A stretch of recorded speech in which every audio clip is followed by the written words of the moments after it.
Hello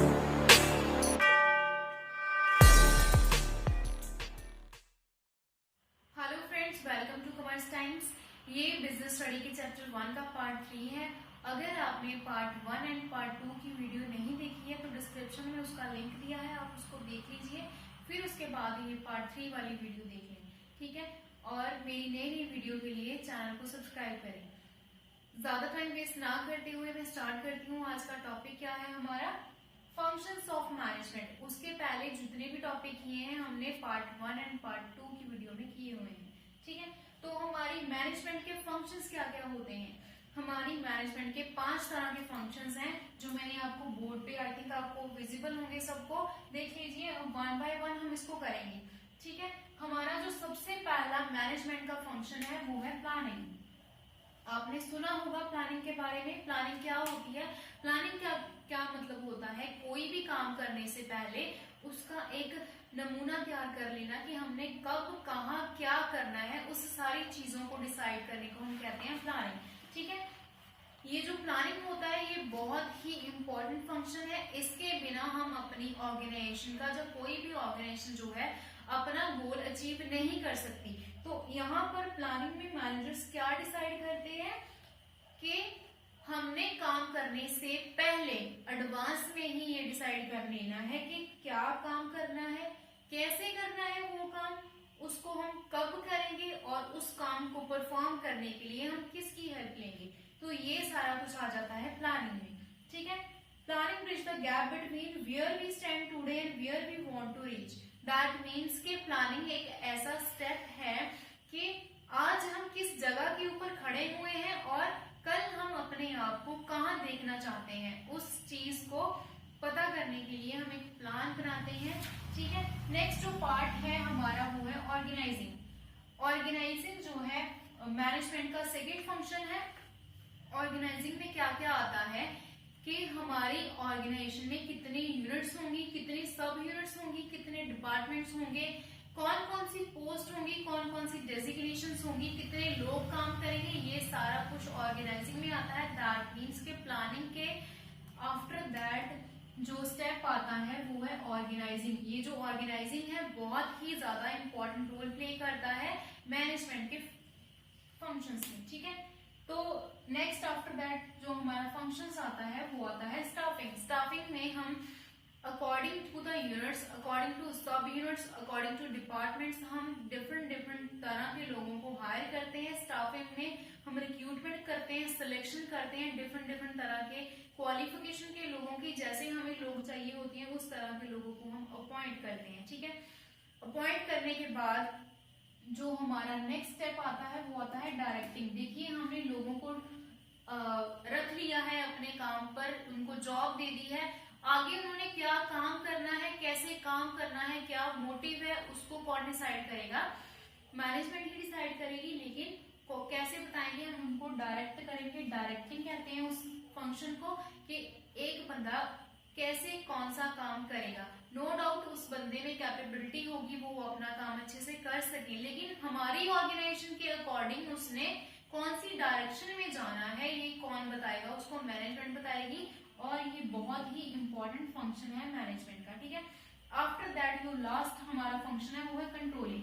देखिए आपने शायद कभी सुना होगा कि जो प्लानिंग होता है कंट्रोलिंग के बिना अधूरी होती है, और जो कंट्रोलिंग होती है वो प्लानिंग के बिना अधूरी होती है।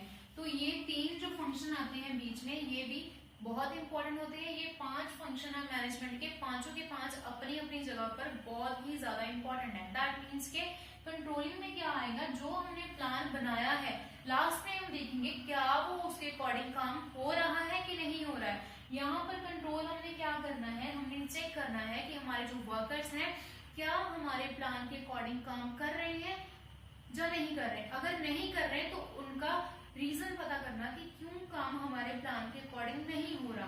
तो ये थे बेसिक हमारे जो फंक्शन थे मैनेजमेंट के। ये बहुत ही इंपॉर्टेंट फंक्शंस हैं।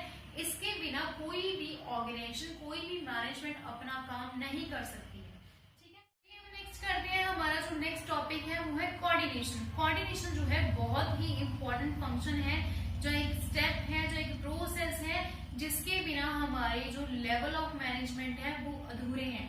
हमारा जो कोऑर्डिनेशन है वो प्लानिंग में, ऑर्गेनाइजिंग में, स्टाफिंग में, डायरेक्टिंग में एंड कंट्रोलिंग में हमारी बहुत ज्यादा हेल्प करता है। ये जो कोऑर्डिनेशन है एक बहुत ही अच्छा रोल प्ले करता है हमारे जो ऑर्गेनाइजेशन का ऑब्जेक्टिव है, गोल है, उसको अचीव करने के लिए। ठीक है, जो कोऑर्डिनेशन होता है ये कैसे हेल्प करता है हमारी, देखिए हमारे पास जितने भी वर्कर्स हमने हायर किए हैं वो डिफरेंट तरह की स्ट्रीम से होंगे, डिफरेंट क्वालिफिकेशन से होंगे, डिफरेंट एरिया से होंगे। ठीक है, तो according to area, according to qualification, हर एक बंदे का जो काम करने का तरीका है वो अलग हो सकता है। लेकिन हमें ऑर्गेनाइजेशन में एक कॉमन ऑब्जेक्टिव के लिए काम करना है, तो उसके लिए हमें क्या करना पड़ेगा, हर एक डिपार्टमेंट को, हर एक एक्टिविटी को एक लड़ी में बांधना होगा कि एक दूसरे से हर एक डिपार्टमेंट जो है इंटरलेट करे, तभी हमारी जो ऑर्गेनाइजेशन का गोल है वो अचीव हो पाएगा। वो कैसे होगा, वो with the help of coordination होगा। तो कोऑर्डिनेशन की एक मैनेजमेंट में बहुत ही ज्यादा इंपॉर्टेंस है, बहुत ही अच्छा रोल प्ले करता है कोऑर्डिनेशन। तो देखते हैं हम क्या क्या करता है। देखिए जितने भी हमारे फंक्शंस है, लाइक प्लानिंग है, ऑर्गेनाइजिंग है, स्टाफिंग है, डायरेक्टिंग है, कंट्रोलिंग है, ये कोऑर्डिनेशन के बिना अधूरे हैं। अगर हम कहें कि प्लानिंग या ऑर्गेनाइजिंग कर सकते हैं हम कोऑर्डिनेशन के बिना, तो हम नहीं कर सकते। हमारे जितने भी फंक्शन है, पांचों के पांच फंक्शन है जो हमारे मैनेजमेंट के, उसमें जो कोऑर्डिनेशन है वो बहुत ही अच्छा रोल प्ले करती है। ठीक है, तो हमें जो कोऑर्डिनेशन है वो अपने हर फंक्शन के टाइम पे नीडेड है। ठीक है, नेक्स्ट है हमारा coordination required to all the levels. जैसे मैंने पार्ट 2 की वीडियो में बताया था, लेवल ऑफ मैनेजमेंट, 3 तरह के लेवल होते हैं मैनेजमेंट के, टॉप, मिडिल एंड लोअर। तो हर तरह के लेवल के ऊपर हमें कोऑर्डिनेशन की रिक्वायरमेंट होती है। कोऑर्डिनेशन के बिना कोई भी जो लेवल ऑफ मैनेजमेंट है काम नहीं कर सकता, बिकॉज अगर हमने एक डिपार्टमेंट को या एक एक्टिविटी को अदर एक्टिविटी से या अदर डिपार्टमेंट से रिलेट करना है तो with the help of coordination ही पॉसिबल है। नेक्स्ट, कैसे इंपॉर्टेंट है हमारा coordination. Coordination is most important function of any organisation. किसी भी ऑर्गेनाइजेशन ने अगर अपना गोल अचीव करना है तो वो with the help of coordination ही कर सकेगी। कोऑर्डिनेशन के बिना उसका जो गोल है वो अचीव हम नहीं कर पाएंगे। ठीक है, नेक्स्ट हम करते हैं nature and features of coordination. देखिए अगर आपको क्वेश्चन में नेचर एंड फीचर्स आ जाते हैं तो आप सेम ही लिखोगे। ठीक है, तो हमारा जो फर्स्ट फीचर है वो है integrate group efforts. That means कि एक कंपनी में जैसे डिफरेंट तरह के डिपार्टमेंट होते हैं, जैसे एचआर डिपार्टमेंट है, परचेज डिपार्टमेंट है, सेल्स डिपार्टमेंट है, फाइनेंस डिपार्टमेंट है, या कोई अदर डिपार्टमेंट है, वो सारे हम मान के चलते हैं कि ये ग्रुप है, डिफरेंट तरह के ग्रुप हैं। तो इन सारों ग्रुप्स को इंटीग्रेट करने का काम कौन करता है, कोऑर्डिनेशन। इसलिए हमारा जो कोऑर्डिनेशन है ये बहुत ही अच्छा फीचर है इसका। ठीक है, आफ्टर दैट है कंटिन्यूस प्रोसेस। कोऑर्डिनेशन जो है कि कंटिन्यूस प्रोसेस है, ये नहीं है कि एक दिन कर लिया आफ्टर दैट हम सोचेंगे करना है कि नहीं करना। ये लगातार कॉन्टिन्यूसली जैसे जैसे हमारे ऑर्गेनाइजेशन का काम हो रहा है वैसे वैसे वहां पर कोऑर्डिनेशन होना बहुत ही ज्यादा इम्पोर्टेंट बन जाता है। ठीक है, अगर हमने अपना ऑर्गेनाइजेशन का जो गोल है उसको अचीव करना है। आफ्टर दैट है परवेसिव फंक्शन। दैट मीन्स के जो हमारा कोऑर्डिनेशन है हर एक लेवल ऑफ मैनेजमेंट, जैसे top level, middle level, lower level, और जितने भी हमारे फंक्शंस हैं मैनेजमेंट के, प्लानिंग, ऑर्गेनाइजिंग, कंट्रोलिंग, जितने भी फंक्शंस हैं उसमें ये कोऑर्डिनेशन जो है बहुत ही अच्छा रोल प्ले करता है। After that responsibility of all manager. That means कि जो कोऑर्डिनेशन है वो एक बंदे का काम नहीं है। जितने भी हमारे ऑर्गेनाइजेशन में मिडिल लेवल पर मैनेजर्स है, लाइक एचआर डिपार्टमेंट का मैनेजर है, परचेज डिपार्टमेंट का मैनेजर है, सेल डिपार्टमेंट का मैनेजर है, फाइनेंस डिपार्टमेंट का मैनेजर है, जहाँ कोई अदर डिपार्टमेंट है उसका भी मैनेजर है। तो ये सारे के सारे जितने भी मैनेजर्स हैं उनकी रिस्पॉन्सिबिलिटी बन जाती है कि हमने कोऑर्डिनेट करना है with the other departments, with the other peoples, so that कि हम अपने ऑर्गेनाइजेशन का गोल जो है वो अचीव कर सकें। After that ensure unity of efforts. हम जहां पर जितने भी हमारे डिपार्टमेंट्स हैं, एचआर डिपार्टमेंट है, परचेज डिपार्टमेंट है, और नेक्स्ट जितने भी डिपार्टमेंट हैं, हर एक डिपार्टमेंट अपने अपने एफर्ट करता है, कंपनी के लिए करता है। तो ये सारे डिपार्टमेंट मिला के, देखो मैंने यहाँ पर प्लस प्लस डाला हुआ है, इसका मतलब ये सारे के सारे डिपार्टमेंट मिलके क्या करते हैं, कंपनी का जो गोल है उसको अचीव करने में हमारी हेल्प करते हैं। तो ये थे हमारे कोऑर्डिनेशन के फीचर्स या नेचर। ठीक है, चलिए नेक्स्ट हम करते हैं इंपॉर्टेंस ऑफ कोऑर्डिनेशन। ये बहुत ही इंपॉर्टेंट क्वेश्चन है, आपको क्वेश्चन पेपर में भी आ सकता है। तो ज्यादा टाइम ना लेते हुए मैं शुरू करती हूँ। इंपॉर्टेंस ऑफ कोऑर्डिनेशन, इसमें थ्री मेन स्टेप्स हैं, growth in size, functional differentiation, third is specialisation. जो फर्स्ट है growth in size, that means के हमें कोऑर्डिनेशन की जरूरत ज्यादा हो जाती है जैसे जैसे हमारी ऑर्गेनाइजेशन का, हमारे बिजनेस का साइज बड़ा होता जाता है। ठीक है, जैसे मान लो कि पहले हमारी ऑर्गेनाइजेशन में थोड़े लोग काम करते थे, जैसे जैसे हमने प्रोडक्शन इंक्रीज कर दी है, जहां हमने कोई काम बढ़ा दिया है, वैसे वैसे हमें लोगों की और ज्यादा जरूरत पड़ रही है, हम लोगों को और हायर कर रहे हैं, हमारी ऑर्गेनाइजेशन का इरा है जो बढ़ने लग गया है, वैसे वैसे हमें कोऑर्डिनेशन की ज्यादा जरूरत पड़ती है।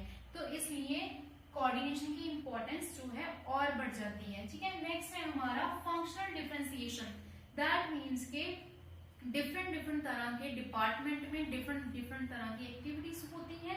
ठीक है, हर एक बंदा जो है अपने डिपार्टमेंट में अकॉर्डिंग टू नीड वर्क करता है, लेकिन कहीं ना कहीं हमें हमारा जो मेन मोटिव है, जो मेन गोल है, वो क्या है, हमारी जो कंपनी का मेन ऑब्जेक्टिव है उसे अचीव करना है।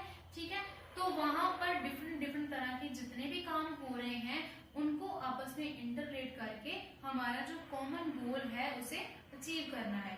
नेक्स्ट है स्पेशलाइजेशन। स्पेशलाइजेशन में क्या है, जैसे कि हम हाईली एजुकेटेड जो वर्कर्स हैं उनको अगर हायर कर लेते हैं तो कई बार वो सोचते हैं कि जो हम डिसीजन ले रहे हैं, जो हम कर रहे हैं वो ही बिल्कुल सही है। इससे क्या होता है, हमारी ऑर्गेनाइजेशन में बहुत सारे काम में कंफ्यूजन होती है, बहुत सारी प्रॉब्लम्स क्रिएट हो जाती है।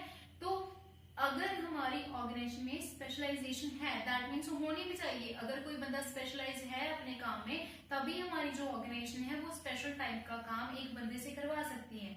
लेकिन यहाँ पर एक और बात बहुत जरूरी है, वो क्या है कि अगर बंदा कोई स्पेशल है अपने काम को करने के लिए तो उसको अगला जो एक और बंदा है, या अदर पीपल्स हैं जो अपने अपने काम में माहिर हैं, तो उनको भी समझना चाहिए, क्योंकि जो हमारी ऑर्गेनाइजेशन होती है, जहाँ पर बिजनेस डिपार्टमेंट होते हैं, वो किसी एक बंदे का काम नहीं है। वहां पर क्या है, हमें एक दूसरे से मिलजुल के हमारा जो कंपनी का जो मेन मोटिव है वो अचीव करना है और हमारा पर्सनल ऑब्जेक्टिव भी पूरा करना है। तो हमारा जो स्पेशलाइजेशन के लिए हमारा जो कोऑर्डिनेशन है बहुत ही ज्यादा जरूरत है।